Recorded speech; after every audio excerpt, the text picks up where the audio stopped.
Blake's Buzz Live. Buzz, buzz, buzz, buzz, buzz, buzz. It's Blake's Buzz Live. Buzz, buzz, buzz, buzz, buzz, buzz. It's Blake's Buzz Live. More, hate less, read comics. It's Blake's Buzz Live.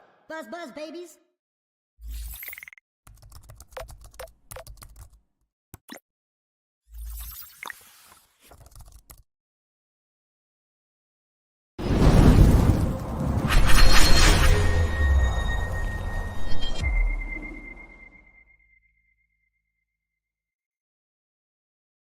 Hey, Buzz babies. It's Thursday night. Welcome to another episode of Blake's Buzz Live. I'm your host, Blake Morgan. Everybody says you got to introduce yourself. Still feels weird. You guys know who I am. I don't know why I have to do that. Anyways, hi, everybody. Tomorrow's Friday. Tonight's Thursday. And I've got some cool creators coming. I hope they're coming. One of them's here. One of them's sick. One of them's stuck in the internet somewhere in virtual reality. But it's cool because they got a cool comic. So whoever wants to come talk about it, we are going to be very, very lucky. He's been on the show before, ladies and gentlemen. He co-wrote Metal Shark Bro. I just kicked myself off the screen. He co-wrote Metal Shark Bro. They recently did Dust Pirates, and now they're coming to Mad Cave Studios with the best killer mosquito comic book around. It's called SKEETERS, and I've got Bobby Frantz in the house. What's up, dude? How you doing, Bob? Are there more killer mosquito comic books out there? Like I don't think so. Okay, good. I was going to say, I think you guys cornered that market.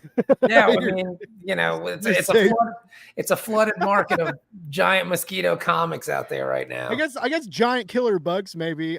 Dark Horse just did that giant spider comic, but I don't think anyone's done mosquitoes yet. I didn't know that. Okay, well, yeah, 8 eyes or all 8 eyes or something. I'll have to look that up. Steve Fox did it. Now I'm Googling other people's comics while we should be talking about mine. Like that's I like that. I like that. I keep you guys distracted and on your toes. What's up, Ronan? Thanks for tuning in, dude. Always happy to have you. Mr. John Westhoff's in the house. John, I know why you're here, John. You're avoiding fulfilling all those packages you got in the mail, and that's fine. I'll be your distraction, baby. Don't you worry about it. Yeah, Bob, as I mentioned, it's been I've been excited to catch up with you because you've been on the show a few times before. Yeah. And you keep coming back. I don't know why. I appreciate it. I'm glad. Your hair's a lot shorter than it was the last time I interviewed you. You know, man, I mean, there's a lot changing about me, Blake, as I'm getting older. My hair's changing, my career's changing. I mean, I'm just, it's like a second puberty that I'm going through with the moment, but I think it's working out okay. I'm pretty excited about everything. We've got this fantastic book, SKEETERS, that's out right now, and we're super pumped about it. It's not out yet. We're still taking orders for it. It'll be out in December. We're really excited about the book. It's going to be pretty rad. You guys should get involved with it. So yeah, man, of course I'm going to come on Blake's Buzz. I mean, you get all the hot guests, dog. You get everybody. Yeah, I know, right? It's if you do comics, you got to come on my show now, I guess. I just don't, because I mean, like, you've talked to James Tyon. Didn't you talk to James recently? Yeah, I got a few minutes with him and Martin. So you talked to James Tyon, you talked to Brian Michael Bendis, and now you're stuck talking to me, waiting for Kevin. Like, that's what it was fun. You know who said the same thing last night was I had Kelly Thompson on last night, and look at that though. That's I know, right? Yeah, like just like interviewing multiple icons in a day. I was emotionally exhausted yesterday. Like after Bendis and getting emotional, and then talking to her for a while and having fun, and I was like, wow, life is sure weird these days. But no, I told her because she was like, I was in the green room. She was like, hey, you're in a good mood. And I was like, well, I'm pretty upbeat, but I told her, I got to talk to Brian Bendis today. And she was like, oh shit, now you're slumming it up with me. I was like, yes, I'm slumming it up with Kelly fucking Thompson. Yeah, you're slow. It's a slow roll down. Slow decline. No. No, I will always love you, first of all. And I always talk about this because you and Kevin on that other podcast that I was on for a short time, you guys were my first creator interview. And then you guys for Dust Pirates, you came back when it was just me, and you were my first like solo interview solo after. And so, I mean, yeah, like, it was a couple of years ago, and hundreds of interviews later, and yeah, you guys, I'm always excited to have you guys back, and Well, happy that you guys want to come back, right? of course. I mean, you're a good dude. You love the medium. Like you have an enthusiasm for the medium that I think is unmatched in this space. Because I feel like a lot of times, and I don't think it happens as much as it used to, but I feel like reviewers and bloggers and people of that would try to be as snarky as could be to try to get clicks and say mean shit to get clicks. But you, on the other hand, you've always had like a real passion and enthusiasm for the medium in a positive way. And I like to surround myself with positive people. So, I mean, like, I think it's great that you're stoked about comics, that you're stoked about, you know, the medium and the genres of books that you enjoy. And I'm happy to be a part of it. I'm glad you find value in our work, and I'm glad you're providing this this soapbox for us to talk about our book on. So it's very cool. So thank you. No, anytime, man. And speaking of good, positive people, there he is. The other man, the myth, the legend, Mr. Kevin Cuffe's in the house. He's never on time. He's never. If you want Kevin to show up at 8, tell him it doesn't start till 8:30, and he'll be there. I'm like I now kind of want to go back and look at our older interviews, because I think he showed up late to those two. Now that we're talking about, he's late for everything. Like if you want him at 8, you got to tell him 7:30. Like I've never been more. I've never been more angry with a human being than watching Kevin fold a t-shirt in a con hotel room when I just want to leave. And I'm watching him fold a t-shirt for 10 minutes. I'm like, just fuck it. It's a dirty shirt sticking in the bag. Let's go. Like, come on, chop. We gotta move. But I think it plays off of our odd couple persona. Like Kevin's laid back and chill, and I'm kind of a little bit more, you know. Not that at all. Yeah. Well, you used to talk about that too, like when I used to ask you guys about like Kickstarter, and because you would say like you'd be the one, like you'd wake up in the middle of the night to like go to hit the bathroom or get a glass of water, and you're checking the numbers and like texting Kevin at like 1 or 2 o'clock in the morning, like, we lost the bagger, what are we gonna do? Like I think now if that happened, it wouldn't be that way, because I'm working like 10 hours a day and I'm just tired. So I wouldn't. You're too tired to worry about it. I just sleep. So maybe that's what's Kevin's trick. It was a hard day's work, bro. I mean, I just didn't worry about it like that. It was like, well, either they want to buy this thing from us and they like our idea, or they don't. And that either way is fine. Like, we're not mad either way. We're not mad at people because they think our idea sucks. Like, whatever, that's cool. Like, and now it's kind of cool because we don't even really have to worry about raising funds to get the book, because as you said earlier, Blake, before we hit record, this isn't a Kickstarter. This is a Mad Cave Studios book. Like, this thing is direct into the direct market. So like there hasn't been an audience that's seen this already and it's going into the direct market. This is a whole brand new thing for everybody. And we're so pumped about this book. Like, we cannot express enough how excited we are to be, first off, to be working with Kelly Williams, who isn't here because he's across the pond, sick as a dog. Sick, yeah. And man, he can draw. And dude, we've been fans of Kelly's forever, and we're so excited to be working with him. It's amazing. And we're also excited to be with Mad Cave Studios because, I mean, if you look at their roster of books and their people that they have, like, yeah, it's just talented folks doing great things. So we're excited to be a part of that as well. So it's super great, man. Yeah, I told Kevin, I told Bob, when I logged in, I was popping up when I was getting ready to like pull up the Kickstarter, and I was like, oh shit, yeah, it's like it's direct market. Like we're not in the crowdfunding territory anymore. You guys found a home at Mad Cave. I'm very excited buddy. about it. Excited about it. Yeah. How you feeling about it? I mean, we're excited about it too. We like it. We like what Mad Cave is doing. I feel like this is one of the better things that we've written, and I think that's due to their attention to detail at Mad Cave, because like there was a lot of rewrites to it, but that's okay because that our original idea, they loved it, but when we would go to put that on paper, sometimes it wasn't exactly what they wanted, and that's okay.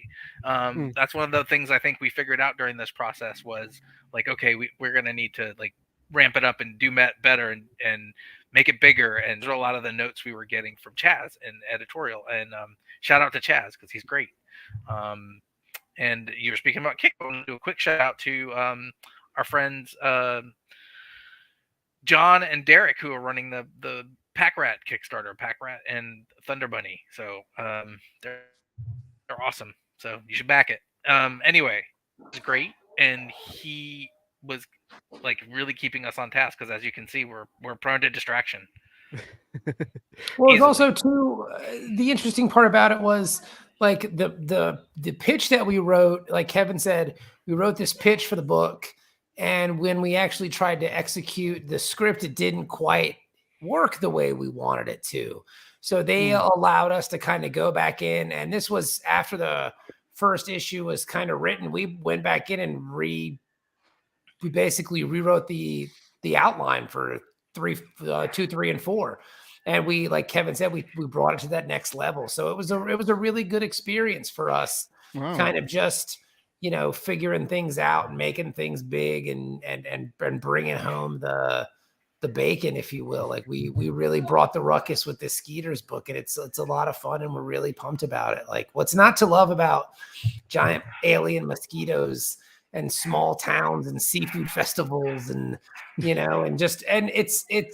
breaks down almost into like a weird Gremlins vibe. You know what I mean? Like it's a really fun and really authentic and cool book. Like, we're really excited about it. Yeah, it's definitely different than it's different and not different because it's still got a little bit of silliness in it, but yeah, I mean it's also very horror, it's very gruesome, it's very bloody, it's very body, it's full of some great body horror and like kind of gothic imagery, like like gothic imagery and like the mucus and bodily fluids and blood. And it's not like gothic architecture. But real quick, I want to shout out to the chat. We got some people. Kevin's getting called out from Comics Are Dope, but he's always lagging behind. At least it's not always my show. That's good. He says Bob being the consummate professional with the diamond code and the name badge. Hey, he came ready to party. Speaking of Mad Cave, we got David Hazan in the house. What's up, baby? Always happy to have you, Buzz. And then everybody, I put the link to this Pack Rat and Thunder Bunny in the chat, so you guys can check that out. But just real quick, is this you guys? Or is that that just coincidence that you both kind of look similar? No, they're just those dudes. It's like, well, shout out to Pack Rat and Thunder Bunny. We're in it. Yeah, Derek and John. I mean, they are like the patron saints of Kickstarter. Like if you scroll down and you see how many Kickstarters these dudes have backed, I mean, we're talking. 731. Wow. 731 Kickstarters, man. Like, think about it. That's insane. And the fact that they've backed so many and and they've supported so many people. It's nice to see them getting some love.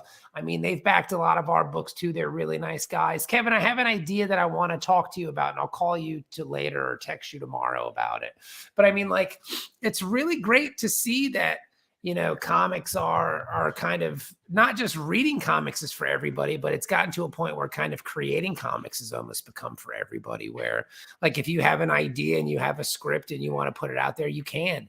And Kickstarter is that place where you can kind of build your resume, where you gain the confidence to pitch to companies like Mad Cave and get books made like Skeeters. And it's just like, dude, we're super excited to be there. The book is so much fun. Blake, have you read the first issue? Oh yeah, I did. Yeah, dude. Good. Like, it's like you said, it's a lot different for us because we've never written horror, like straight horror before. But I mean, the beats are kind of the same. Like, it's still set up, instead of set up punchline, it's set up, murder or body. You know what I mean? Like, it's the same kind of vibe. And so we just kind of, we had some fun with writing the horror stuff, and we still kind of have our voice in there. There's still some, jokey moments and some fun stuff, because that's kind of who we are. And that's the kind of horror that I've always been a fan of. Like, I'm not the biggest horror guy. Like, I don't love horror movies. Like, I don't sit around watching horror movies all the time. Like, I just don't. Like, I'm more of like a creature feature thing. So that's why when the idea came around for us to do this book, it was kind of it ended up right in our wheelhouse. Nice. Yeah. I got to read it, and I sent Kevin a bunch of blurbs. Cause I don't know how to write a pull quote. I send a whole bunch of them. because that's just how I do. But I think one of them was like mosquitoes suck, but this book sure doesn't. And then another one was like I really like this book, even though they wouldn't use my tagline, "Get sucked off." But yeah, it's no, it's really really good, and it's the art. We submitted it. We submitted it. Yeah, Kevin said he sent it all to Mad Game. So well, see, the cool part is let's see what comes out from that. You mentioned the artwork. Anyway. You mentioned the artwork, and that's Kelly. And like Kelly is that guy. Like Kelly is the horror guy. Like he eats, sleeps, breathes. Like that's his genre. So the fact that we got to work with someone who had such a wide knowledge and kind of affinity for the genre was cool. And like when you say body horror and gruesome and gooey, like that's Kelly, because Kevin and I had an idea of what this was going to be and what it was going to look like. And then Kelly in the character designs was like, hey, I want to try this. Like, what if this happened? Like every time a mosquito takes in some blood from, and because they're not mosquitoes, they're not earthbound mosquitoes. They're alien creatures that landed here many years ago. And there's a science station in a small town that had been studying these creatures, and there's a power surge, and the mosquitoes and these creatures get out and wreak havoc on the population, right? And it's up to our disgruntled, kind of disinterested, sad small town sheriff and two kind of stoner exterminators to solve this problem. I love the exterminators. Both of whom are people of color in a town full of like just like shitty white bread rich cracker motherfuckers. You know what I mean? So it's like it's a fun little statement. It's a cool little thing. But yeah, so Kelly had this idea, like every time these alien creatures kind of absorb the blood from an earthbound creature, that takes on the look of that creature. So Kelly was like, so we'll have like cow looking mosquitoes, and we'll have, so he kind of pushed the envelope for us too, which was a lot of fun. So once Kelly kind of made the mistake of saying like, well, I'll do that, and we're like, okay, cool. Like, let's go crazy with it. And so he put it to this like John Carpenter The Thing level, where he was like, like, I'm gonna draw this crazy thing, and like, you guys tell me what you think of it. And we were like, that's insane. Like, I didn't know that that's what a mosquito like would look like, and if it like intermixed with like a chicken. So we were like, well, what would it look like with the cow? What would it look like? And that's where we just started just going nuts with it. Like, oh, what would it look like with this? And that was just where our minds went for every little thing. How much crazier can we make this look? Like how much bigger can we make the gore and the goo and the creatures? So. And then how many issues is this going to? Is it 4 or 5? It's 4 issues.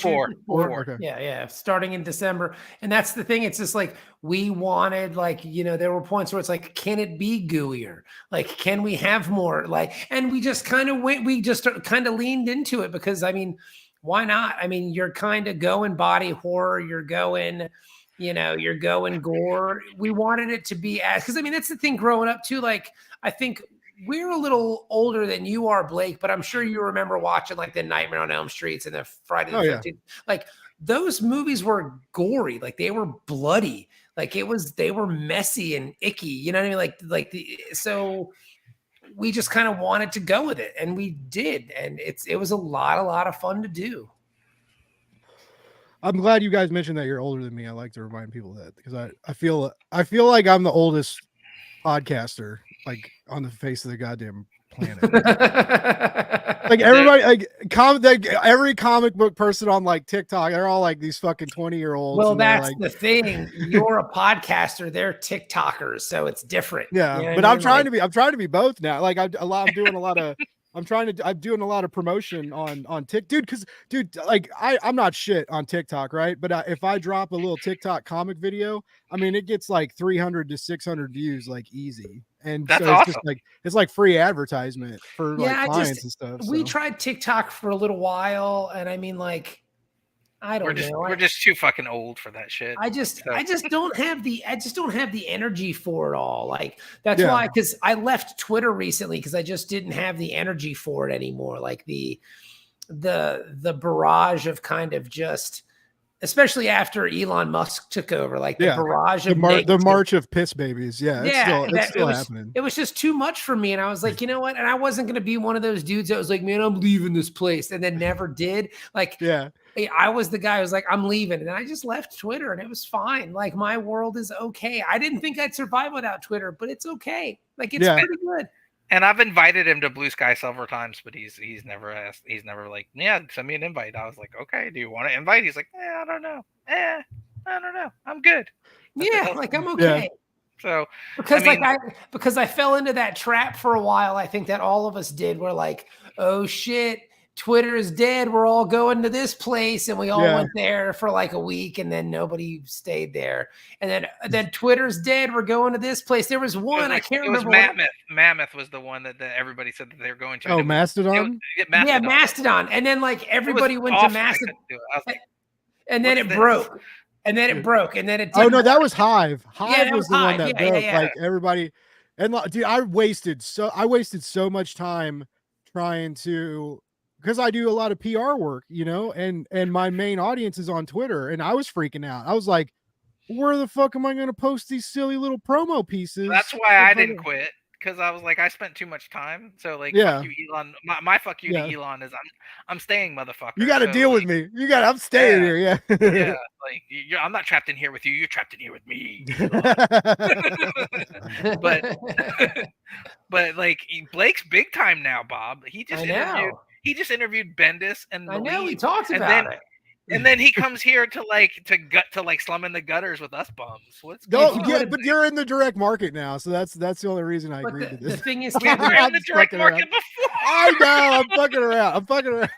If you would have showed up on time, you would have already heard this conversation because we already had it. So. I mean, he's slumming. He's slumming with us. That's what. Never slumming. I mentioned earlier, Kevin. I like to remind people, like you guys, you were my first professional interviews when I was on that other podcast, and then when I went solo, you guys were my first interview as a solo host for Dust Pirates, and so like you were there at the start, and I'll always find a place for you guys, no matter how fucking big I get. Like no, but I'll always find a place for you guys, for real.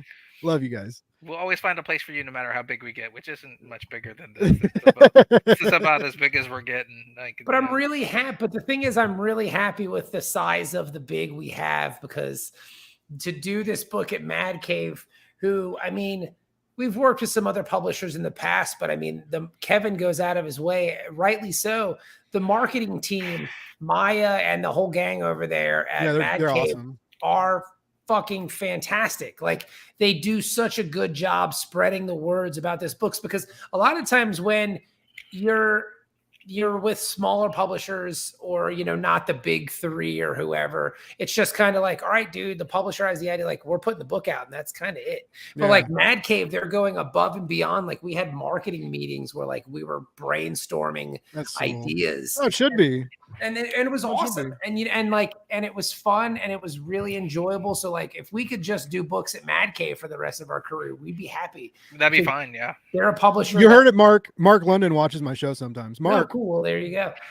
Sign them. Give them long-term contracts. They deserve and they it. They just do such a good job. And, the books are good and we're happy to be there. And like, they make you feel like valuable because they're not putting out 700 books a month. You know what I mean? Like, I think in December when our book comes out, we're the only #1 coming out that month. So it's like you get your opportunity to kind of shine and to kind of sink and swim on your own. And it's really great, man. And I think we've really done some of our best work here. And I mean, that's really something that Kevin and I and Kelly and Chaz should be really proud of. Like it's a really, really great book.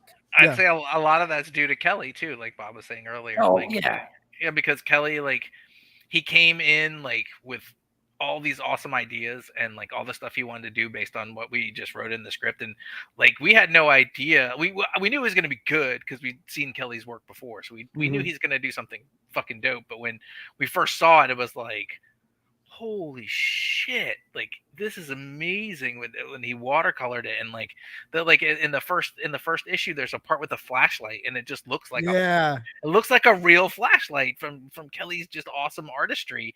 And like he just went above and beyond on like every little thing that we wanted to do with the book. And like his characters are so expressive, and Kelly's just amazing. So we were really happy to work with Kelly, and we always work with Chaz.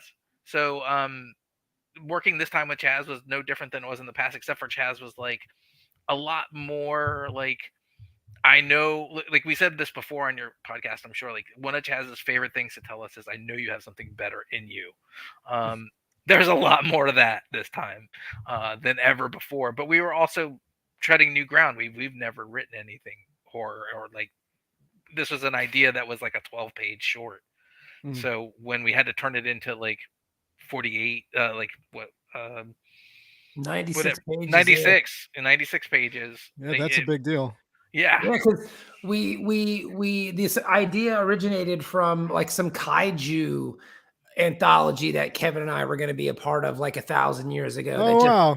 Yeah, it just didn't pan out. It was just one of those things. And we had this script, and the script was really fun. Like Kevin and I wrote this fun little 12-page script, and like we were, because we have like our idea pile, and we're like, well, what about that Skeeters thing? Like, what if we try to build upon that? So like we kept adding more layers to this book, and some of the layers that we added didn't make it in the book, and they weren't good enough to be in the book, and they were going in different directions. So we just kind of focused primarily on like our main three characters, Luis, JJ, and Carla. And we said, okay, these are our three. Like, what do we do with them? Like, how do we build this out from there? And we just kept going and going, and we turned it into this whole little small town. And the seafood festival, I think, was probably my favorite part of the book, because like, where the book is going on the first page, because you see Carla sitting in her car, and you see the sign for the town, and it says home of the seafood festival, Friday at 8.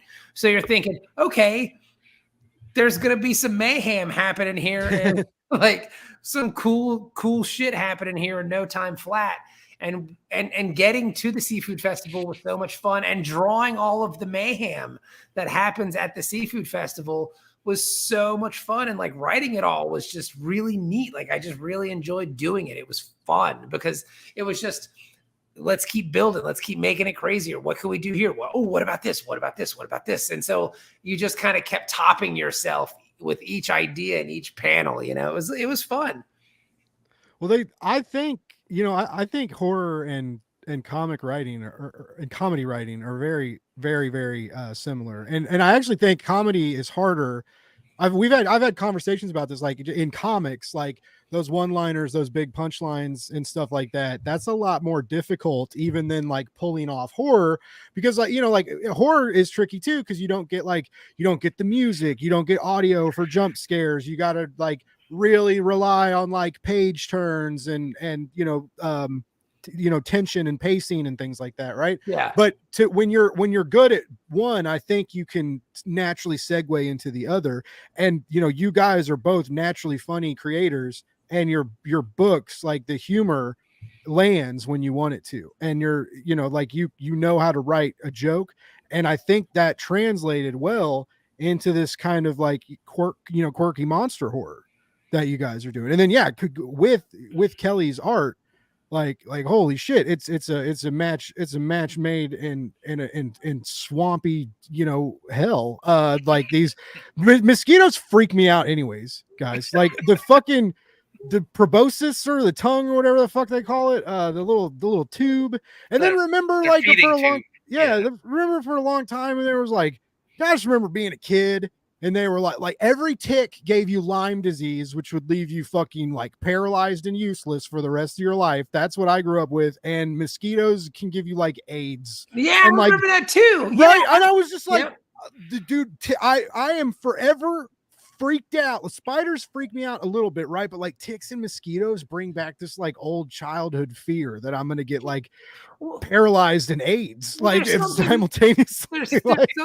There's something spooky about mosquitoes too, because they drink your blood. Yeah, They're yeah, like it's they're very vampiric. vampiric. Yeah. Yeah, like, and what else I drinks? thought your- Bob was about to say there's something very spooky about AIDS, guys. Like, yes, Yeah. there's a lot of spooky things about it, Bob. No, there's spooky things about mosquitoes because they Yes. drink your Yeah. blood and like, yeah. And then when you catch one on you and you kill it and you whack it and there's blood on your arm, yeah. like, it's- Yeah. they're spooky. Like they're And And they it might always not- welt up bigger than normal Yeah. bites and itch more. And like, It might not be your blood too when you kill a mosquito. It Right, might be yeah. somebody else's. Yeah. So Yeah. like So that, it's it all- was all that going in.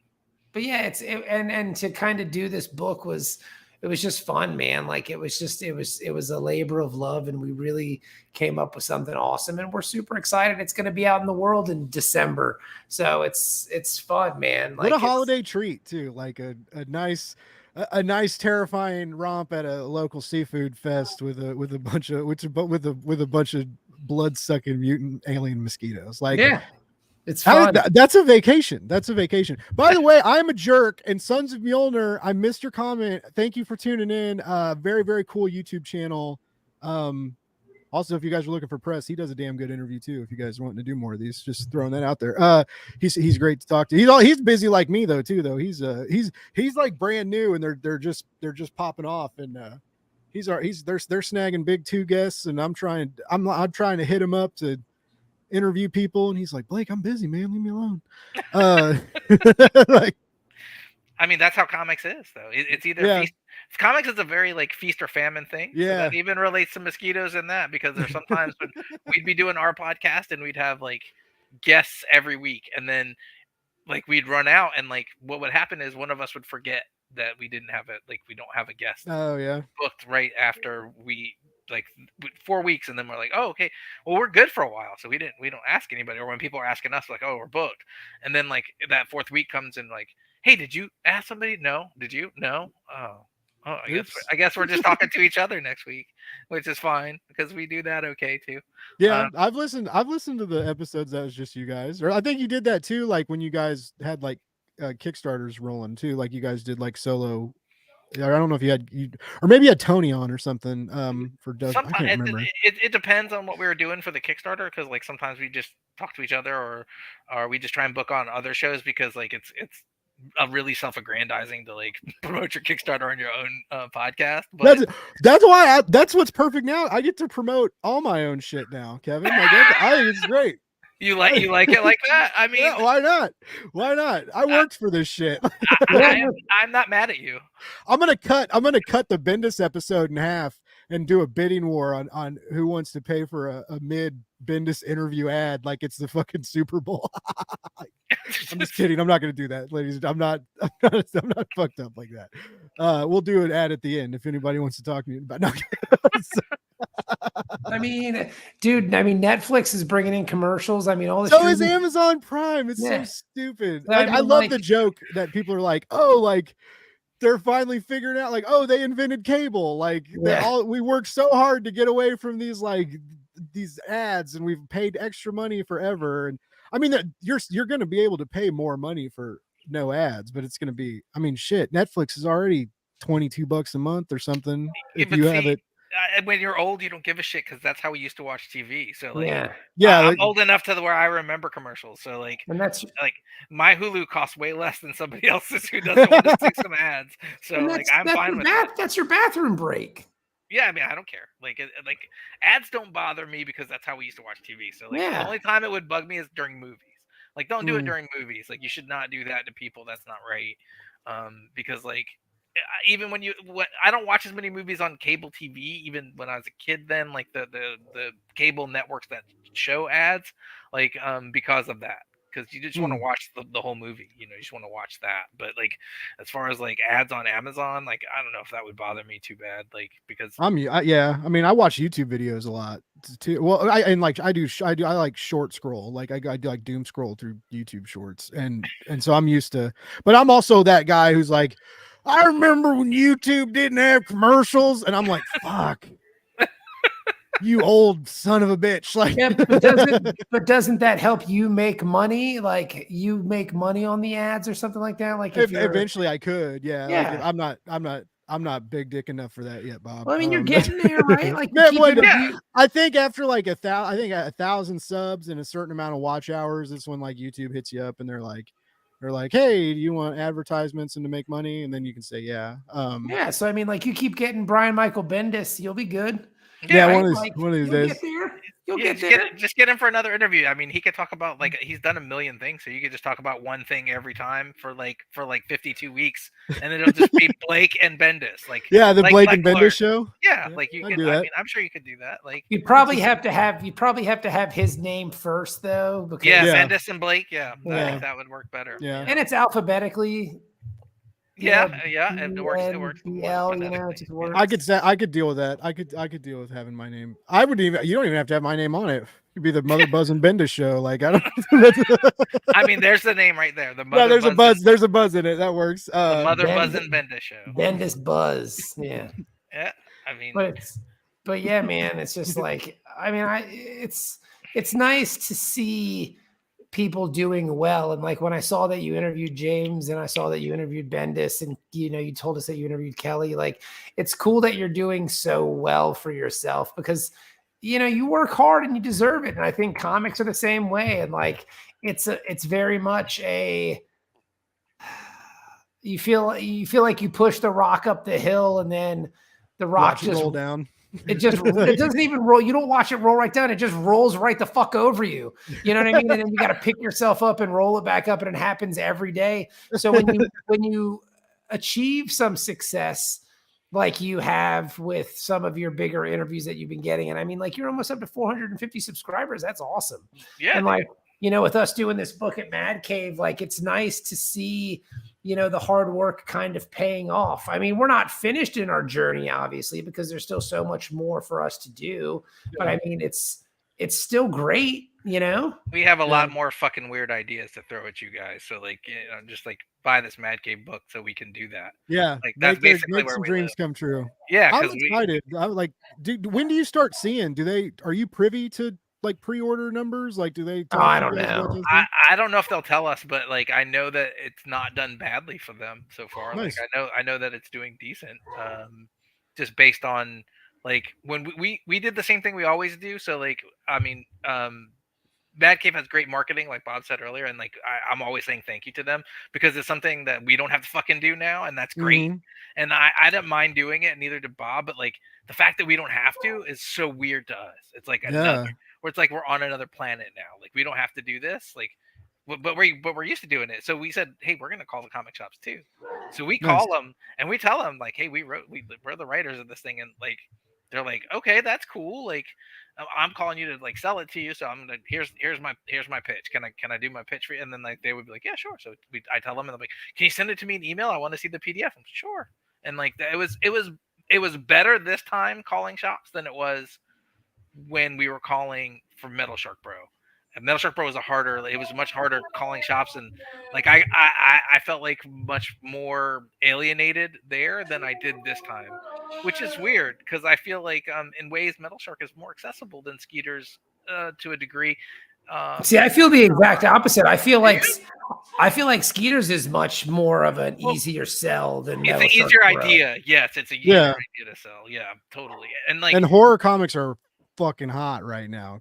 I mean, like they've been hot and getting hotter and hotter. And I like that this spun. I never thought about how it spun out of like the kaiju deal, but that kind of makes sense, right? With these like bigger insects and stuff. But our thought there was like weird. So like we were talking about what we wanted to do, and then we do this spitballing thing at the beginning of whenever we do something. So we were talking about it there, and we're like, well, everybody's going to be leaning into this like Kong, Godzilla, Pacific Rim angle because it's kaiju. Like that's what they think kaiju is, but kaiju is also like them with giant fucking ants. So like it's a stupid 50s movie, or like maybe even earlier than that. It's black and white. I remember seeing it when I was a little kid.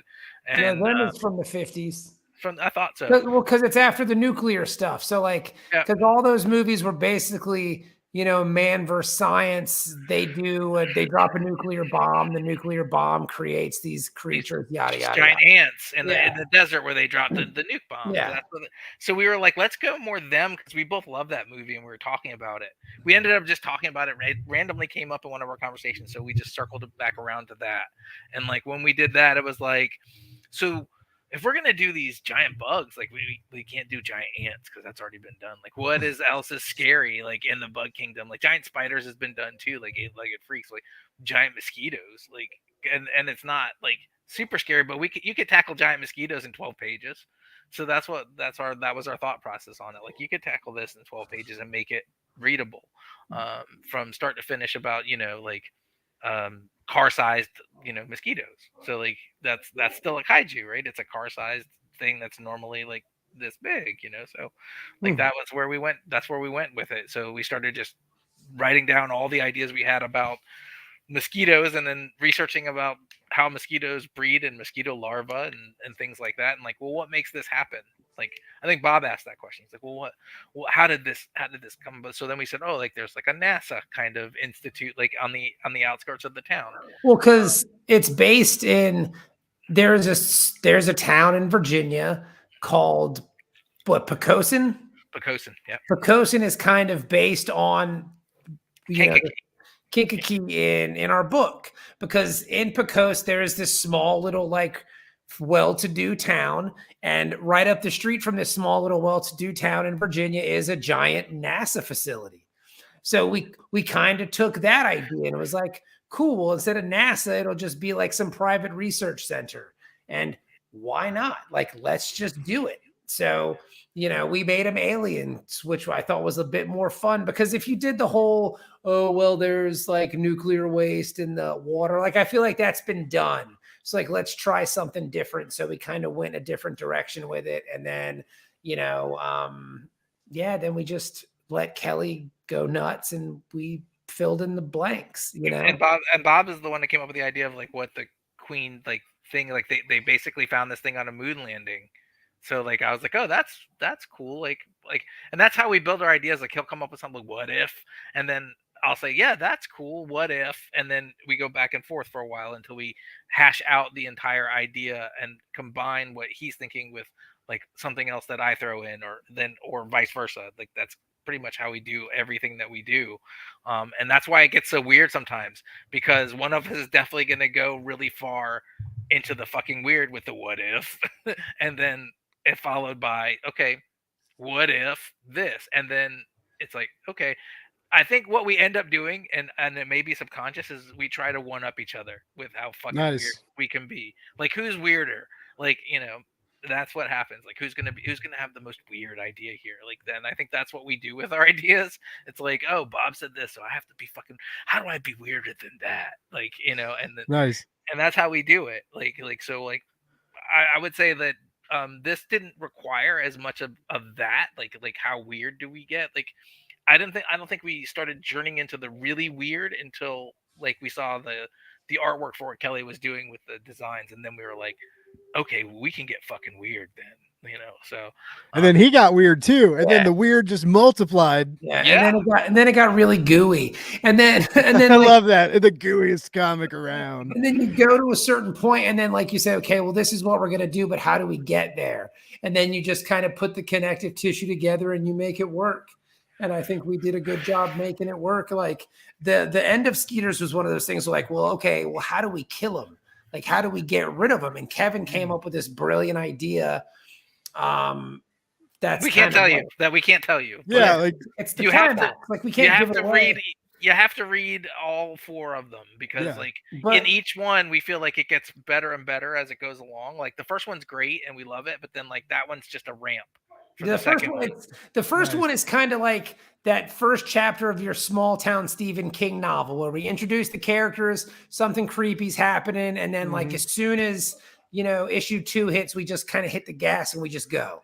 Okay. Then it's just off. Then it's off to the races, because then you have all of issue 2 with them dealing with these mosquitoes.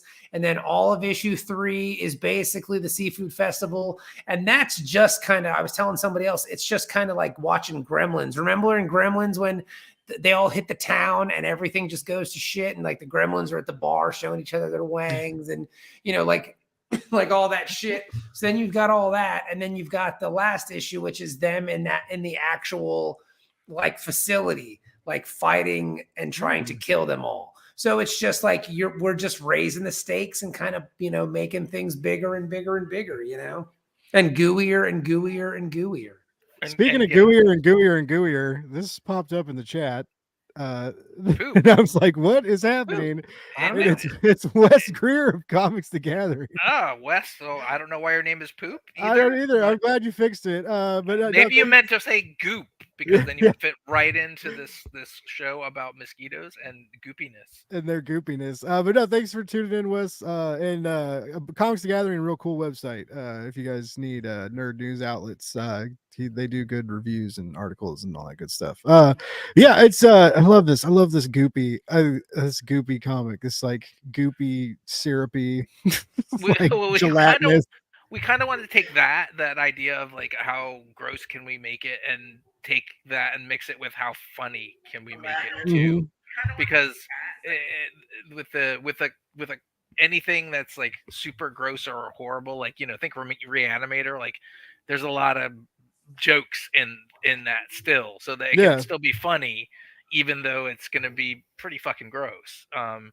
And the idea I think behind that was more like, we still have to be us to a degree, and there's no way like we are like serious, like, you know, we're gonna creep you out horror writers. We know we're not that, but we could be Sam Raimi. So like we're like, okay, we both love Sam Raimi, so we could do that, or we could do like Slither with what James Gunn does in that movie, and it's goopy and gross, and then over the top humor. Like, okay, like we could do that. Let's figure it out. And I think that's where we live with most genres, because if you think of what we've done so far, like Metal Shark Bro was like mostly just comedy and just wild wacko gonzo comics, and then we were like, okay, well, we could do action adventure too, so let's do Dust Pirates, because we both had ideas and we wanted to do something action adventure, so we just married all those ideas together and made Dust Pirates. And Tony threw stuff in there too, of course, who was awesome to work with, and then we said, okay, well, we've done action adventure and we've done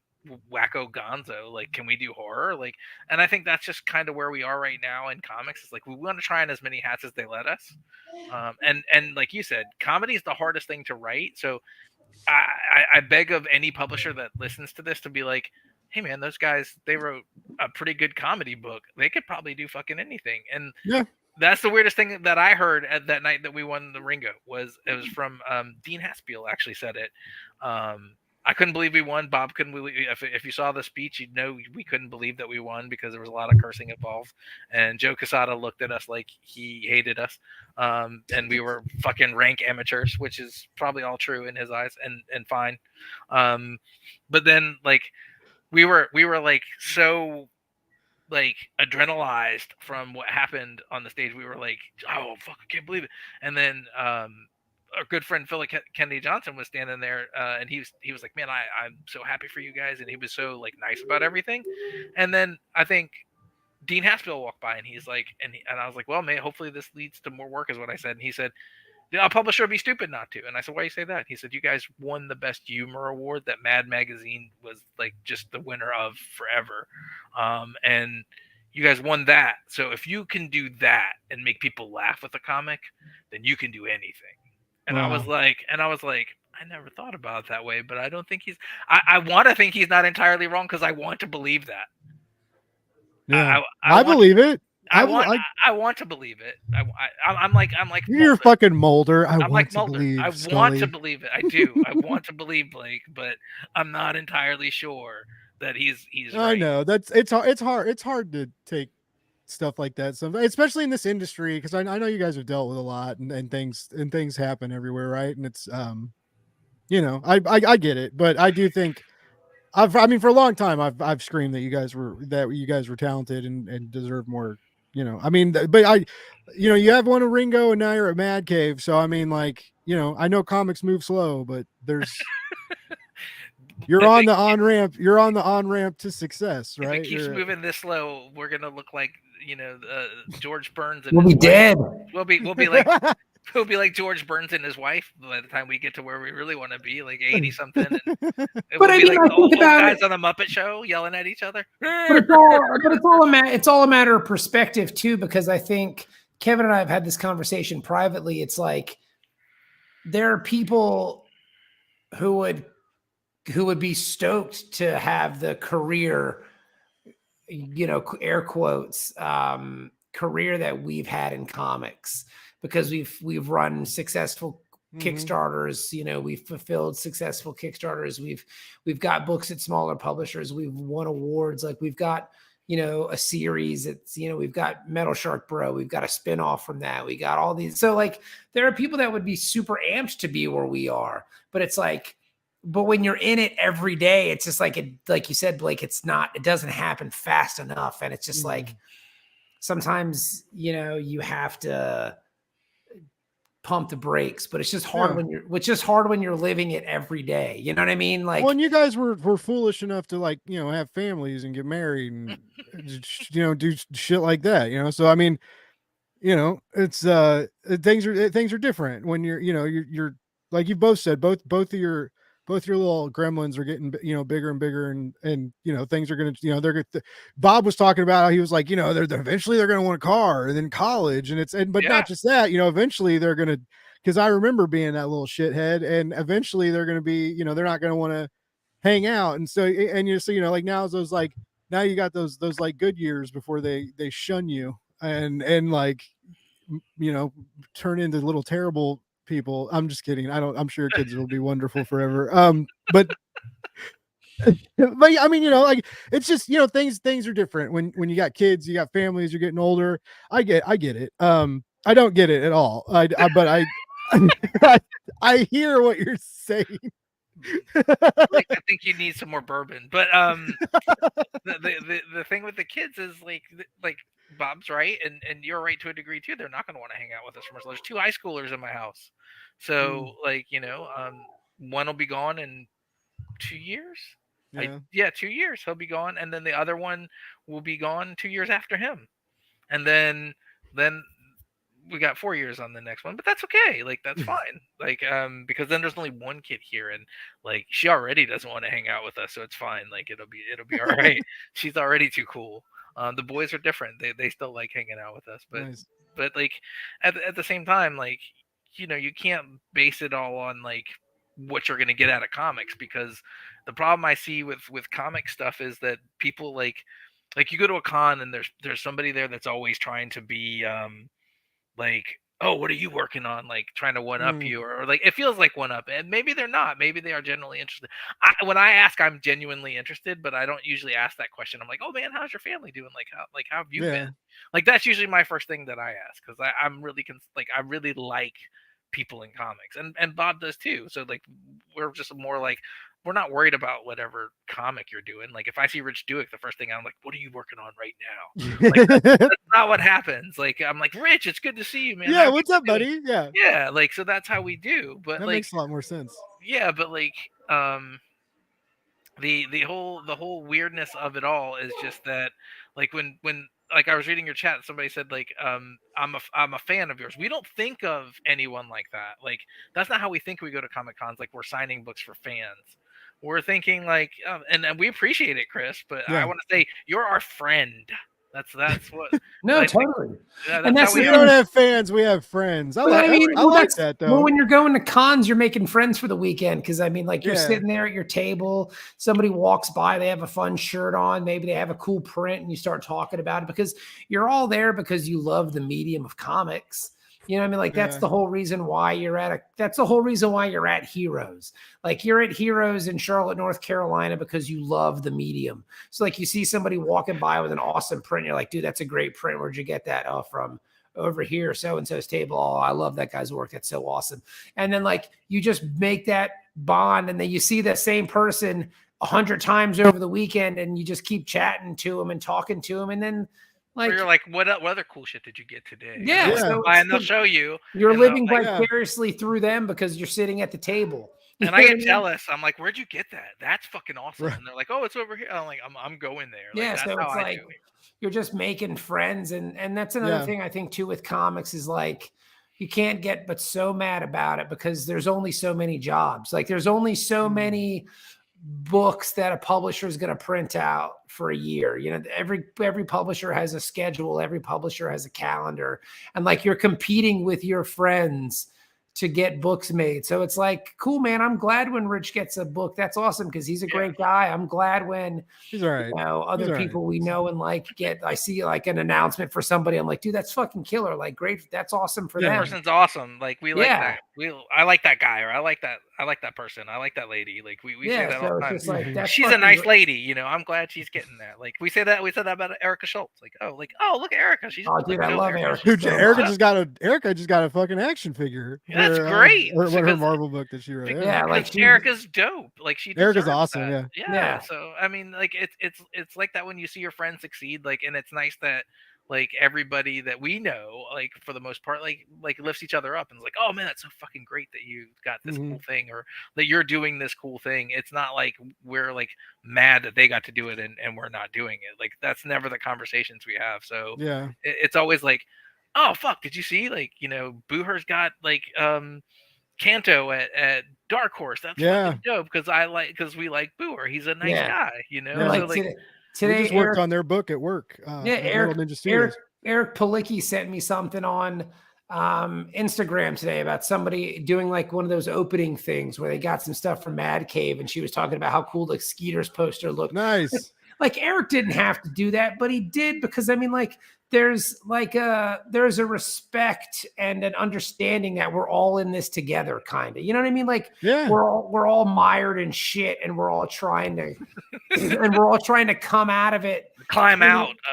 We're all covered in that goop, and we're just trying to get free. The end of Poltergeist, where the house is like trying to swallow them, and they're like muddy, and they're climbing out of the dirt. Like oh, Craig T. Nelson looks awful, and we're all in the same. He had fried chicken ants, and that's comics. Yes, that's comics. We're all in the same fight. So chase your dreams, kids. Like seriously though, but when I see Palicki doing well, I'm happy. When I see Eric's Jared, awesome. when I see Jared Lujan doing well, I'm happy because he's a good guy. Like when I see Jason McNamara doing well, I'm happy because they're good people. So it's like it's good to see your friends succeed, but it's, you know, so it's fun. You never like, man, fuck that dude, because everybody loves the medium. So that's what we're here for, you know. And they're putting out something dope. So like that's great. Like Jason, we've heard about Jason's book. We played a weekly Star Wars game with Jason for a while, and Jason's a great dude. And we heard about this book all the time, and then he'd show us pictures, and it'd be like nothing but fucking pipes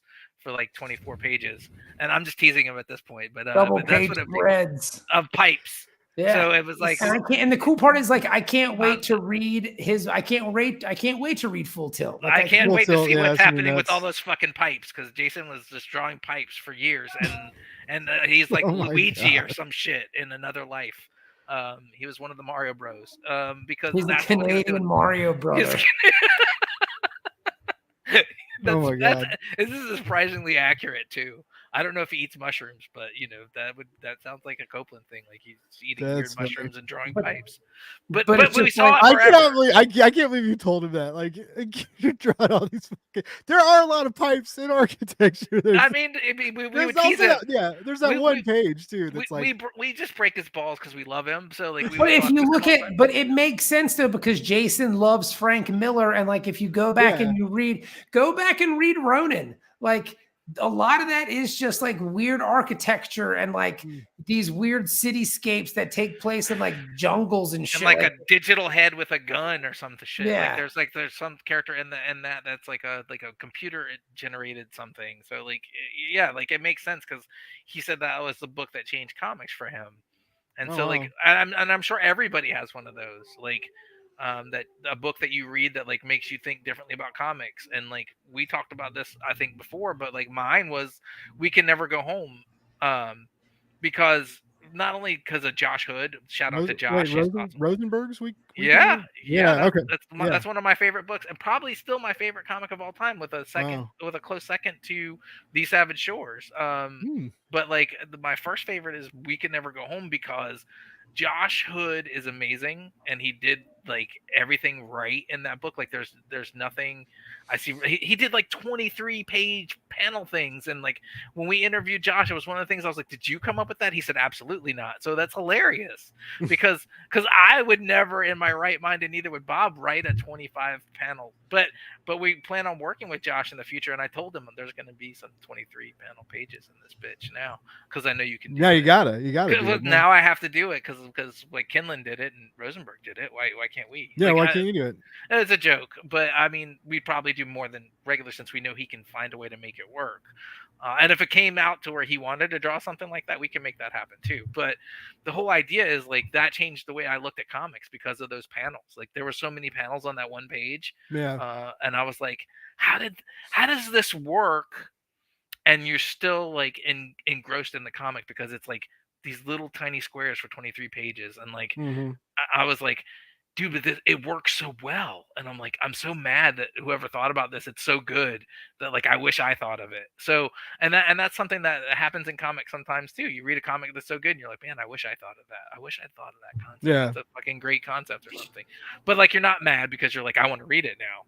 Well, and you can learn. Yeah, like you could be mad and salty, or you can read new stuff like that and learn from it, and you know, not even like steal the idea, but like use it as inspiration. Speaking of, we got speaking of inspiration, that was a bad segue. Thomas, I love you, but this wasn't an inspirational comment that you left here, but it's not. He's here for Buzz and Blake and Skeeters. Thomas runs Geek Network, by the way. I think they just dropped a review for you guys actually. That was pretty good. Wes says he owns an original colored Kevin Cuff sketch, so I need you guys to get huge so he can put a kid through college with it. Which one? Like there's a few things I've done over the years that are like for like fucking around. Like at a West Virginia Comic-Con, I did a giant Ira that Bob had a picture of on his, like it was just at the drink and draw, so I just used the weird things that they had there to like make an Ira, because I was like, I'm just gonna make an Ira because I've had enough drinks to where I can actually make an Ira and like fuck it, I don't care what anybody thinks. And it was awful. And I think they sold it. They sold all the things that the actual real artist did, and then they sold mine. And I was like, did you get at least $5 for supplies? And Justin, who runs it, was like, yeah. I was like, okay, cool. Like that's all I wanted for you, was like, because like for me, I'm like, I can't draw, but I'm gonna try all the time because I think it's fun. I don't know what one that he owns though. I'm curious because I don't know what color. It might not be a colored sketch. I actually colored somebody's Metal Shark Bro 2 with Sharpies before. I've done that because if you open the Metal Shark Bro 2, the first page is like a black and white of Hamzig and Metal Shark fighting, and I just had a blue highlighter, so I colored Metal Shark Bro in, and I'm like, well, now it looks empty, so now I have to, and I just colored the whole thing in Sharpie before I like send it off to them, and then signed a part of it. And just the characters, I was like, I started to go too far, and I was like, no, I'm not gonna do that. But I've been watercoloring stuff, so like I watercolor now, like to relax, so I do that, but I'm not good at it. I mean, I'll show you. Hold on, I'm not good at it. Yeah, go find it. And Wes, if you're still around, let us know what you have from or post it to me on Twitter or something. I can bring it up. Geek Network says this is where all the cool kids are right now. Hell yeah, baby, it's where the cool kids always are. Comics are dope. Shout out to Heroes. I hear Heroes is a good place to be. I heard it's fun. Hold on, let me make this. How do I do this? Yeah, Heroes is super fun. You should definitely be a part of that. Go do it. So there you go. Like that is what I colored. Okay, you cut first. I thought you fucking drew all that for a second. Now you were like, I'm not very good. I mean, I'm not really proud of this logo or this text I used here, but like, it's just purple and like I don't know if you could see it well enough, but it's like purple and pink. Yeah. And I just used watercolors that my girlfriend and my son got me for Christmas last year, and I was like, oh, okay. Well, I looked at the Mind Flayer and the Monster Manual and tried to color it with watercolors because I got a D&D coloring book last year, so I was like, cool. Okay, I'll just do that. So that's what I did, and like that's what I do now and every now and then. And I had gel crayons, which almost work like watercolors, and I did a cover for 4-Color Fantasies when they had a charity thing, and I just did it all in like the gel crayons, which was ridiculous because then I took a watercolor brush to them and like it made everything look weird. But like, hey, that's how you learn. So yeah. I'd rather just sketch something in your book with a marker, and I always do that. So No, I think you should sit at cons and Oh, people bring you nice. fucking comics. You like bust out the like watercolors and a little water cup and some brushes and just Hell freak no. people out, man. Just I'm not good, so like I wish I was. Like, you know who's good at watercolors and does it at cons and it looks fucking fantastic? Walter Osley. oh really? Oh, you know who else does it? Kelly Williams. Yep. Oh really? Yeah. Nice. Yeah. They're both great. They're both great with all of Skeeters is watercolor. No, Yeah, I wouldn't expect like people to do that at cons. Like but I guess if that's how you're comfortable, dude. coming I to the mean, party. like Kelly is that good. Yeah. Kelly would send us these pages, and it would just blow you away because you'd see him, and you're just, I can't believe that he turned these words into this beautiful picture, because every page, it's like a painting. Like it baffles the mind how good he is at his job and his chosen profession. And like the book it hums. Like Skeeters looks amazing. It's just so well done. And I mean, it's fantastic, man. And it'll be out December 6th. December 6th. I hear you can pre-order it with diamond code OCT. That's Oscar Charlie Tango 231855. I used to talk on the phone all the time. So you can also just go to madcavestudios.com and order it there. You could order it right from the website. Yeah. And you can get the lunar cover from Trevor Henderson, which is fucking amazing. And that guy is like a huge name in comics. But okay. This is what Wes has. All right, so you got your little eyeball. Nice. This is cool. Thanks for sharing this, Wes. That's awesome. That is the one I colored. That is the one I colored. So God, those nipples. I fucking love those nipples, man. I love how they get bigger and bigger as like the comic goes on. Like that's all the genius of Walter Osley, because we didn't have anything about shark nipples in there, but he just made it into like a thing. And like, I remember it's that super now, funny. yeah. It's super You're telling funny. me So about we're that. like, that's fine. Like that we don't. We're pretty lax when it comes to like what we write for. I wouldn't say lax. I think we're relaxed. We're not very strict and like what we have in our brains. We appreciate the collaborative process. That's true. That's truer than what I'm saying.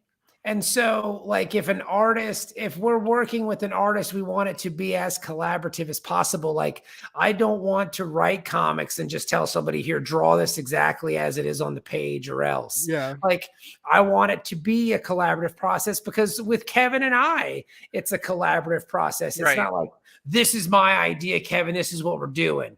You know what I mean? And he doesn't do the same thing to me. We bounce it back and forth. And I feel in the long run, you get a better product that way. So why wouldn't it be that way with your other collaborators? Because again, this is a collaboration. It's not like this is my artist. This is the art. No, Kelly's a co-creator and a collaborator on this book. Chaz is a co-creator and collaborator on this book. Like, this is something that we've all kind of worked on together, that we've all put our hard work in.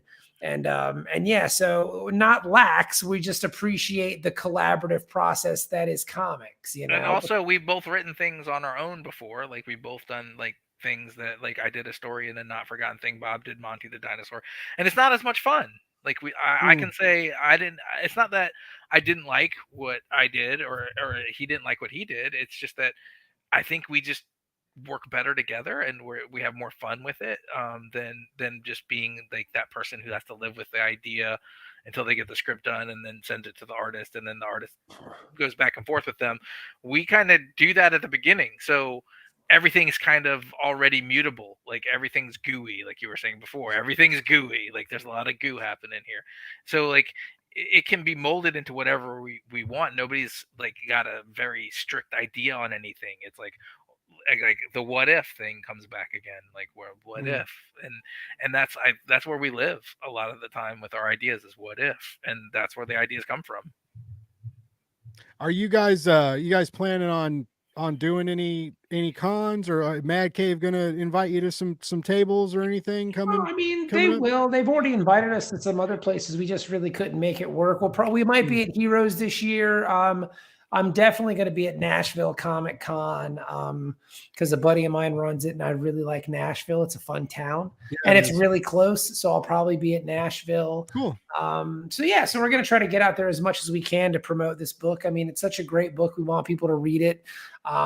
Let's go to madcavestudios.com, order your copy now. Go to your local comic shop, order your copy. Like, Skeeters is going to be a lot of fun. Like, I think it's really going to sneak up on people that it's a fun horror book. It's really great. So order it.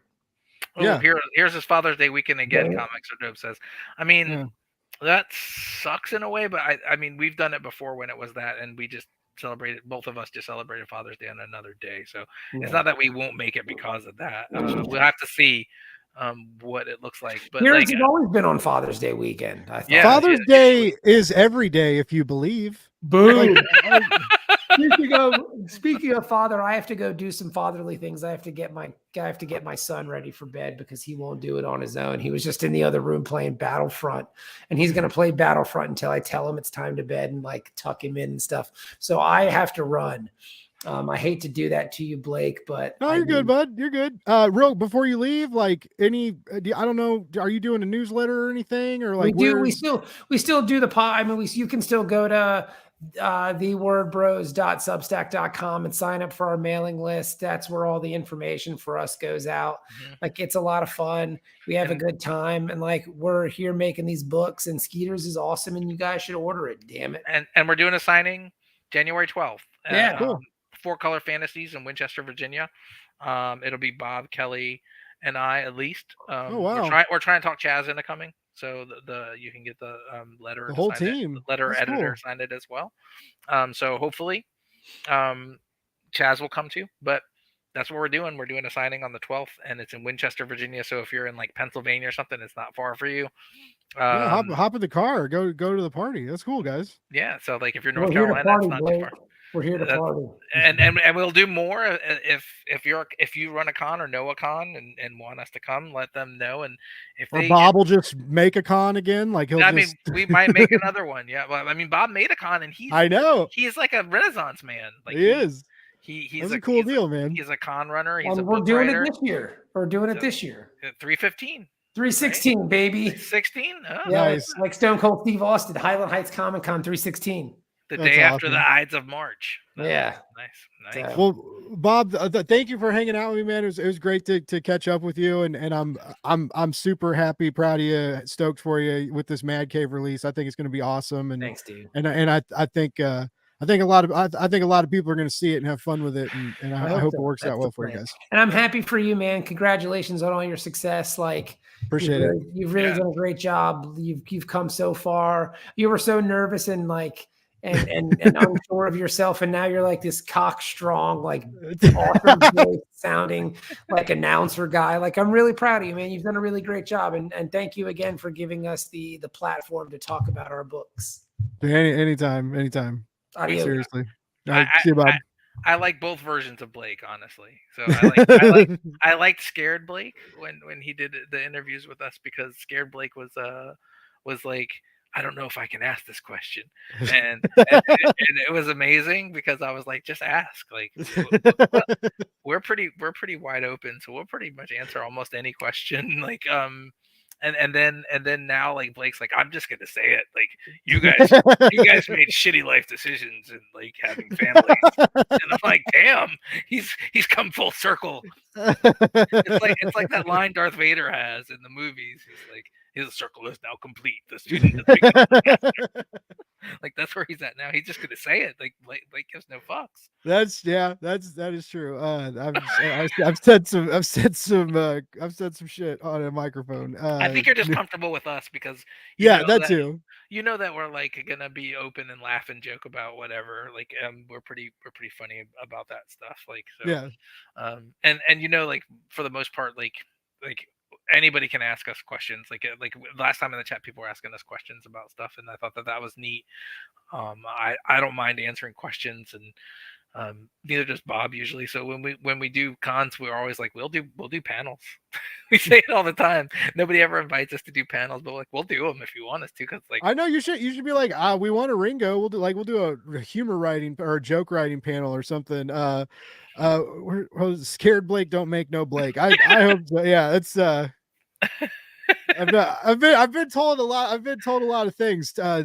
Being timid, it was not. But I did. I mean, like, yeah. That I remember. I you were started off super that interview. nervous, and I Yeah, was like, what do you started off apologizing. I was like, Yeah. guys, that's my first. I'm sorry already. What are you so nervous about? Like, we're just two schlubs who write comics. Don't be nervous. Like comics people aren't famous. Like, there's people like to think that comics people are famous, and I think it's really funny when I mean, like, like there are famous like comics famous people. Like Bendis is a comic. So I can Yeah. see being nervous for Bendis, but like you're nervous for these two idiots who wrote Metal Shark, bro. Why? But even Bendis, I mean, like, Bendis, I don't think a lot of people would know. Like, like you'd have to know comics for if like he was there somewhere. Like, it's like he walks into a store or something or a restaurant and everything's stopped. Like, but that's just comics in general. Like, people don't know what people look like. That's just Grant Morrison. He's the only person that gets that kind of comic celebrity. Like, people know what he looks like because he's Grant Morrison, and he had himself drawn in a bunch of comics. Like, he's pretty much the main character in The Invisible. So like, which I think it's amazing. Like, if you're just like that, like Cocksure, like he said about you, like if you're just that like awesome that you can get yourself drawn. Like, we've been drawn in comics before, but not like because we wanted to be. Because someone was like, "Oh, I think it'd be funny to draw you guys here." I'm like, all right, whatever, we're fine. Go for it, yeah. Yeah, like, so I mean, McNamara said, you guys are like two guys in a hot tub, like with arms over each other in my Ghost Band book, and we were like, that's cool. Nobody was mad. So it's funny. Oh, they think he's Patrick Stewart. That's pretty funny. But I mean, there is no such thing as that. And when people act like nervous around people who make comics, I think it's strange, because I'm like, like, yes, I understand it to some degree, but like fame is for people like that are in the MCU movies. Like, we're not that, and like we're just writing stuff that we think is neat, and like I don't know, like I don't get nervous around famous people, because like they're just people. So that's just my look at it all. Like, I don't care. Like, oh, that person's really famous. I don't give a shit. I was just worried. I was mainly worried about, and it's still a fear. It's a fear that I manage, but it's just always in the back of my mind. Like, I'm always worried about dead air. And the first time I was like by myself, because it's like, I don't have any, I have you guys to bounce stuff back with, right? But I didn't have like a co-host, or even even two or three co-hosts, like that was at one time. So they can make fun of me about being late, but with Bob on a podcast, there's never any dead air. So you can rib me about being late all you want to. It's true. Yeah, like Bob likes to talk. There's never any dead air. You don't have to worry about it. Like, you invite us on a podcast together, there's never any dead air. Bob could even go by himself. Like, he used to do these Facebook videos when we do a Kickstarter, and it's just Bob talking to himself. And I'm like, how do you do that? I can't just go up there and like talk to like people that aren't like in your chat. Like, he's like, I just talk.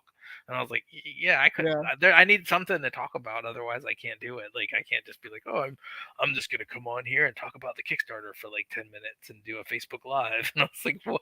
It's a skill. Like, he's a skilled man. It's different. Yeah, the first time I ever went live was like before I had StreamYard, so like I used Zoom to connect to YouTube, and there was like a 20-second delay with the chat to the video. Mm-hmm. And I was so nervous, Kevin, and I drank a bunch of vodka, and like all I had was vodka. And so like I made like a couple really strong vodka, and it was like vodka and Diet Mountain Dew, because I didn't even have anything to like really mix with the vodka. This was just gross. And I like chugged this vodka, and then as the live stream started, I was like getting drunker and I was like, oh no, like I drank way too much. Like, I didn't realize how much I drank. And so like people are asking me questions in the chat, and the chat is so delayed, and it's like impossible to keep up with. And I'm like tripping over it. And I'm talking about revamping comics journalism. I mean, I was joking around, but I was like but then several people watched. A lot of people watched it later, and then that's when a lot of people were like, "Wow, Drunk Blake is hilarious." And so for a long time, like I always drank on the live streams, and sometimes drank a little too much. And but I thought I was scared not to, and then I mean, I had a couple drinks tonight, but like I found out that I don't have to drink during the live streams anymore. But like it was a concern. And it's I don't like I feel weird when that's what I feel weird about TikTok, because it's just you. You know, if you're like, if I'm making it, but even then, I guess it's only like a minute or two, and you're like, here's 5 Kickstarters to check out, but it's still and weird. You can like, edit it too, though. So like, I think yeah, you can edit it late. Yeah, you can. Yeah, so and like, which I do, which because editing video sucks. I don't have TikTok, but I see them and I go, okay, that person edited that, like, to make that as like, because I've had to do that before, and then like it's nowhere near as coherent as this. It's just I had David Crispino send me. I'm helping him promote Taft, and he's great. I love Crispino. He's amazing. Another reason why I love you guys is because I met Tony and him through you guys. Yeah, I tell everybody, like, read that Ancient Noise book because it's dope. So good. Yeah, it's a great book, and it's well done, and it's well written, and it's well drawn, and like you should like it's a comic book that you should love. So like, it's one of those things that like I tell everybody like about books that I love, because like that makes comics better.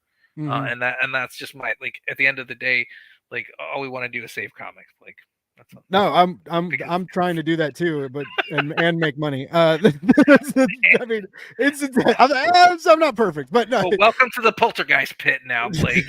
Yeah, out of the goop, I'm climbing out of the goop. But yeah, I had David. Yeah, trying.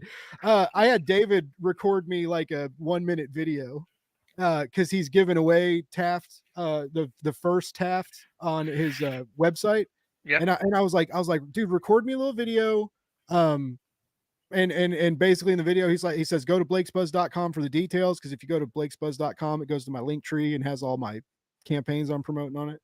And so but he's like at work, he's sweaty. He's like, it looks like he's in the fucking woods. He's outside. And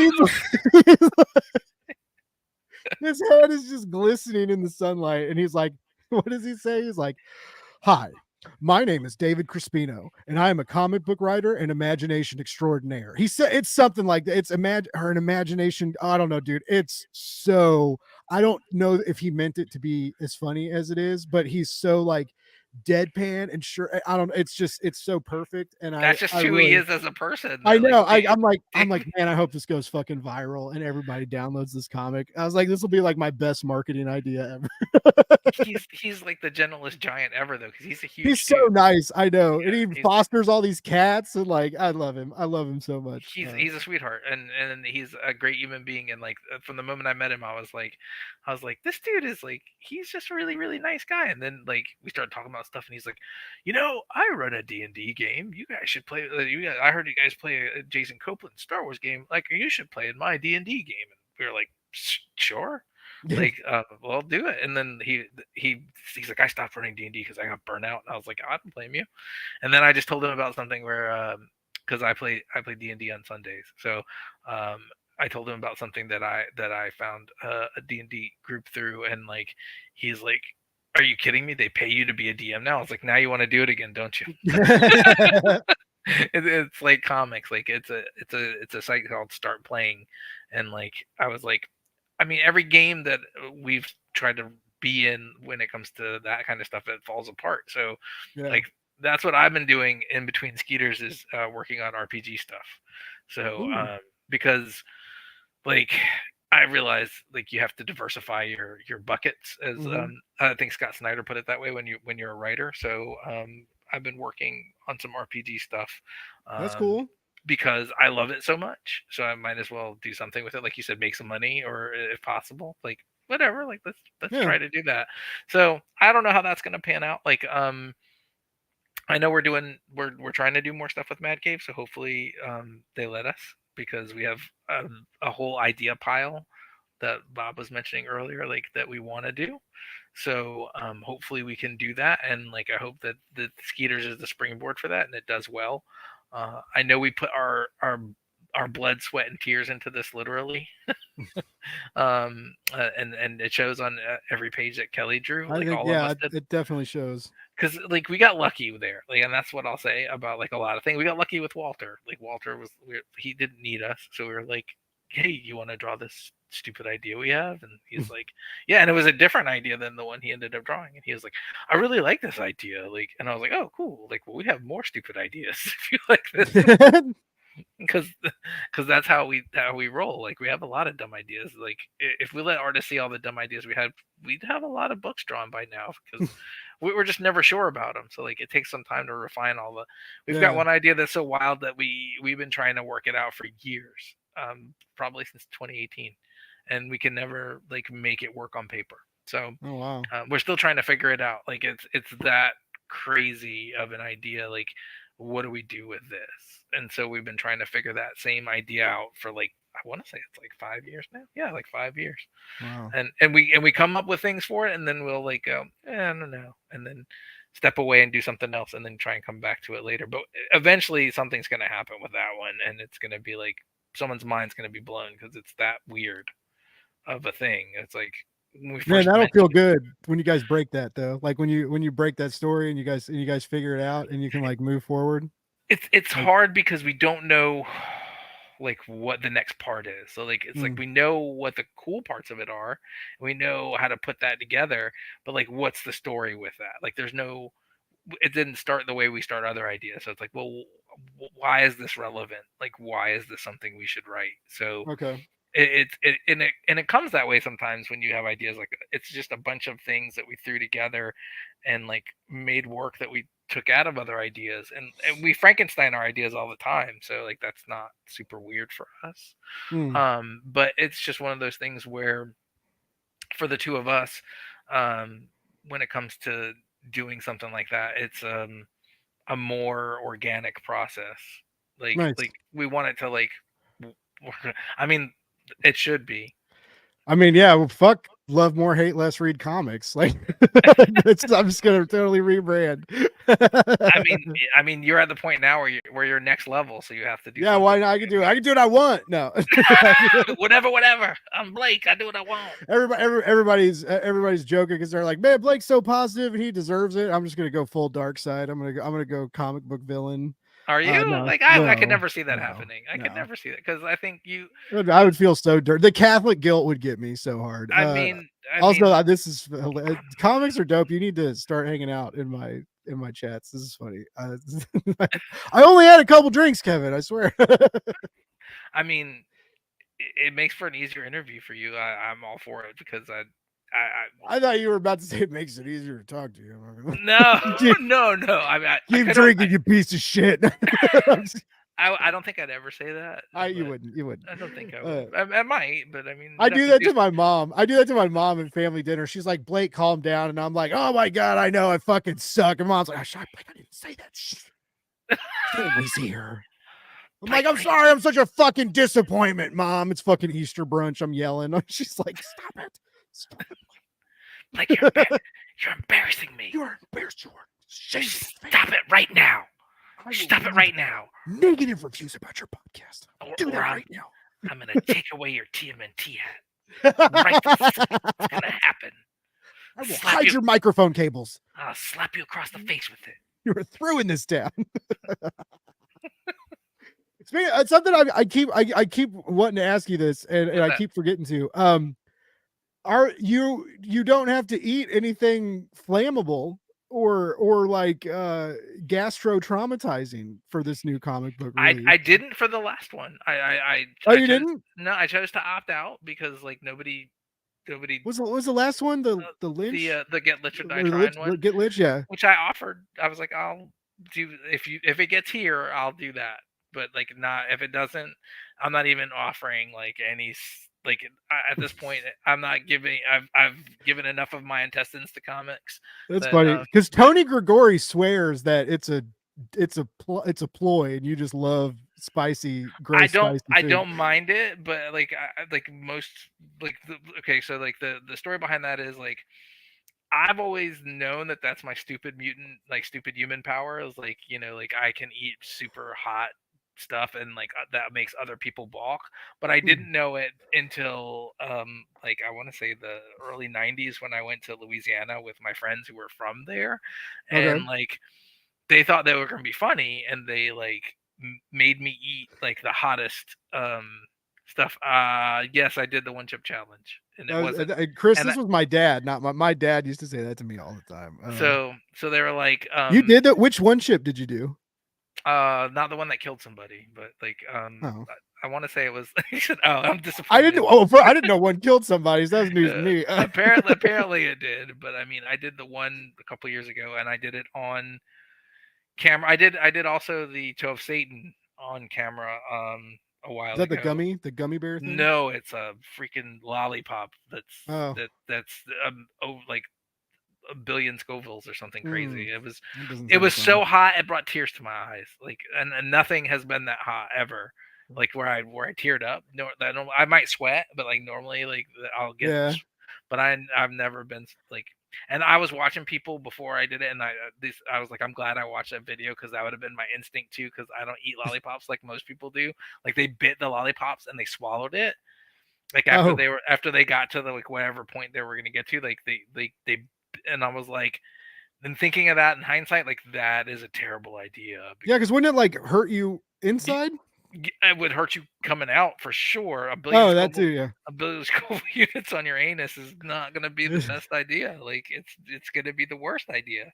And that's what this one guy they videotaped outside the bathroom, and he was like screaming in agony, and I was like, I can imagine that, and I'm glad I watched this first because I would have been like, my instinct is like, I hit the 5 minutes, now I'm gonna bite it just to be like, oh, you're like the owl in the commercial. You're like 1, 2, 3. No, you can't do it in pass. Like you have to get to the 5 minutes. So like after the 5 minutes, I was gonna bite it, and then I was like, I am super glad I did not do that because like seeing that, I was like, oof, that just sounds like a bad day, and I don't need that in my life. You're like soaking your toilet paper in milk. Oh my god, I couldn't even imagine. Like because like just the like the hot saliva like from it made your saliva hotter, and you're not allowed to spit. That's part of the rules on that. You have to swallow the saliva. So like, and it made you salivate more. So I was like, this is terrible because like I'm tearing up. This sounds like, god awful. it was bad, but like I made a promise. I was like, okay, man, I'm gonna do this. I made a promise to comics. So I'm gonna do it. Like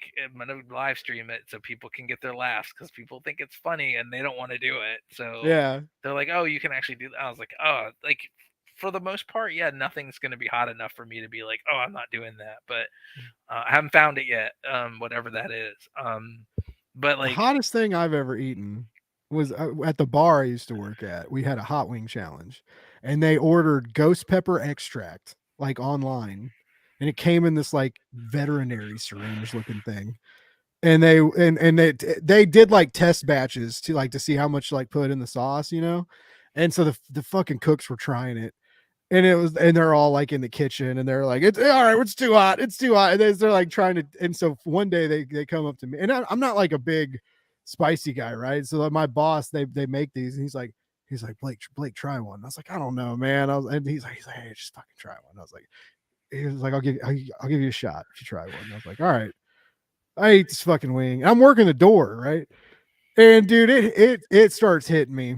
It tasted good, right? And so like I ate the wing, and then it starts getting me. My lips start burning, and then the like behind my eyes starts burning, and then it feels like my fucking throat is just dry and on fire, and it's just, dude, my eyes start watering. I'm like, I'm crying out of one eye. One eye's fine, the other eye's just like leaking, and they're like thick, mucusy, weird tears. Like they didn't feel right. On it's fucking gnarly. They were gooey. Yeah, they were gooey tears. And fucking college, it's like a Saturday night, man, and college kids are coming in, and I'm fucking carding these college kids like, cause you're right. They're like, are you okay? And I'm like, I'm fine. And like I'm crying out of my face is like super maroon red. And I'm like trying to like look at these IDs, and I'm just like, everything's blurry. I'm like, fuck it, go inside, leave me alone. And like, dude, it would not go away for the longest time. And you have to drink milk. That's the trick. Like I I ended up drinking some milk. Yeah. Yes, because like the trick is you gotta drink some milk if it's too hot. Like if it's causing you long-term difficulties. Usually for me it's like 20 minutes and it's gone, and like I might Yeah. get like I might have something in my throat a little bit after, but usually I'm fine after that. And I did the ghost peppers for Dust Pirates, so I did the ghost pepper wings. Oh, I remember. Yeah, because you did those. You and Tony did those live on Instagram one night. Well, I was on Instagram and I just ordered it from Buffalo Wild Wings and had it door dashed because when we funded that it was during COVID, so like I had it door dashed and like. And I was like, just to show you guys, here's the hottest one. Like, so you don't think I just got like some mild wings and like here, look at the order, like it's right there. So like that's all I ordered. So there's no like trickery or tomfoolery happening here. These are the hottest ones. Like these are the hottest ones they make. I And remember that. it was like 10 or 12 of them, and like and the problem with wings is like the only problem I've had when it has to be hot wings is sometimes it sticks to your fingers and you don't want to get that in your eye. It's the worst. I've had that happen before, and it's the worst. That's worse than any hot thing you could eat. So, but yeah, like I found that out by accident. So, like I said, my friends thought they were gonna be funny, and like they basically were like, "Oh, well, you're a Yankee because I'm from New York." But like, my friend's mom thought I was from Virginia and still called me a Yankee, so I thought that was funny. And so they basically started like just like going like, "Hey, we're gonna make the food as hot as possible, like to see like if and like." I'm not gonna not eat. Even young me was like that, even though I was much thinner than I am now. And I was like, I'm gonna still eat. I don't care. Yeah. Like I got to eat while I'm here. So I ate anyway, and they were like, I can't believe he's still eating that. Like he should have been like done by now, and like he should have been tapped out. He should have been crying. Like, what's going on? Like, go make it hotter next time. So um I just wasn't gonna let them know they got the best of me. It was hot for me because Nice. I had anything spicy, but I was just like, I wasn't gonna be like, oh, that was super hot. I was gonna just act like pedestrian about it and like, oh, nothing happened. So I was like, I kept on watching my face. I was like, I'm not gonna make the like, It's it. yeah, like so like they didn't know like so until they got to one point, I was like, okay, that's really hot, and they were like, dang, like we can't even eat that hot, and they're like Cajun boys, so they were like so impressed by that, and I was like, whatever, man, like, and I didn't know, I didn't really think about it again until we were at a con, and I had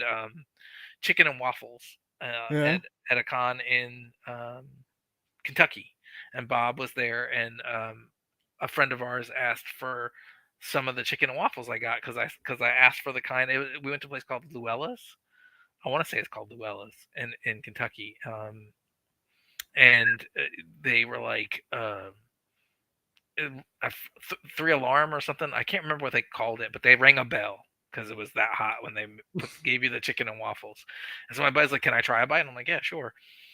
He ate it and he's like, "Oh man, that's fuck you hot. You were like, eat it like it's nothing." And I'm like, That's fuck you hot. that's what he said. That's fuck you hot. Like, god damn, I can't believe you were eating that. And you're acting like nothing. And I'm like, it wasn't that hot. That's all. I mean, it might be to you, but I'm fine. Like, I'm Yeah. good. I like stuff spicy. Like there's this Thai place by me, and they have this crab fried rice that's really good. And I get the I tried Thai hot one time because you can select you have them. That's like their hottest. That, and it's not hot enough. No, that was too. That was it was so good, but I would have to like take breaks and then be like, oh, and then eat it real fast and be like, and then take a break, be like, and then like it was, but it so I can do their hot, but the Thai hot was a little too much. Was a little too much for me. I like getting it because they're shocked because like they're like, what's this white boy doing? Yes, exactly. And there was one time we went and I was like, watch this, and I told my girlfriend to watch this. I'm like, get him.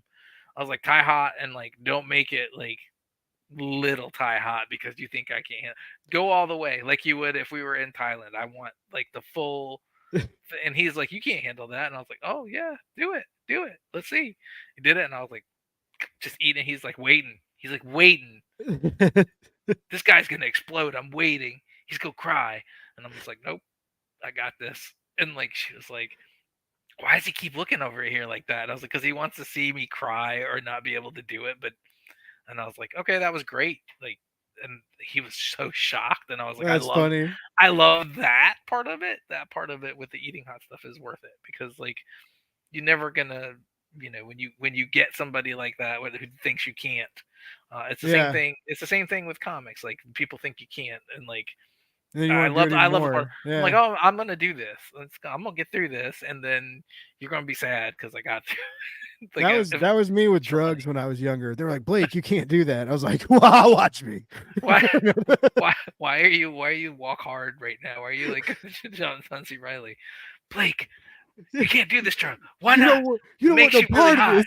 Yeah, makes you really high. I think I do want. What does it do? What does it do for your sex life? It makes it really Makes it good. better. Yeah.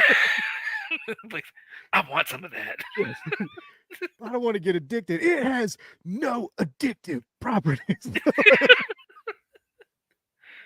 Yeah, that's what you're reminding me. I love that movie. It's such a good movie. It's such a good movie. But I am gonna have to call it a night, man, because it's getting late here. It is. It is. And I have to get up early tomorrow. But it is always a pleasure to talk to you, sir. And I'm Yeah, very man. happy for you and your success. And I'm Thank you. really, when I saw that you were like about to cry yesterday, and I was like, this is so sweet because Blake is such a young tenderoni, and he's like got to like interview some of his heroes and got so far in this thing that started off as like, I just really want to like interview comics people because I love comics, and look how far you've come, and that I'm so proud of you and so excited for what the future holds for you and like what you're doing. So it's super awesome, and I hope you keep doing it.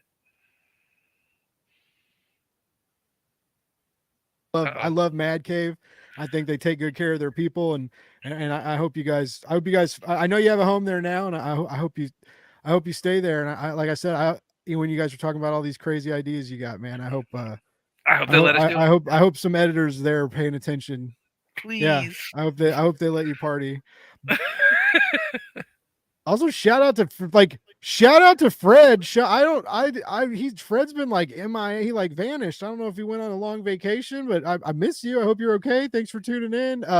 Sorry, I just haven't talked to him in a long time. But yeah, man, it's Mad Cave's awesome. You guys are awesome. SKEETERS is fucking awesome. It's so good, guys. You got to put it on your pre-order list. It's wonderful body horror. It's fucking gothic sublimity at its finest in comic book form. Like, it's wonderful and fun and gross and gooey. It's a gross, gooey, syrupy, phlegmy comic, and you just want it. You want to get that fucking goop on your fingers while you're turning these pages. Just like some hot wings. We're gonna bring it back. So just like some hot wings. Don't touch yourself in the eye or your dinger after reading this comic.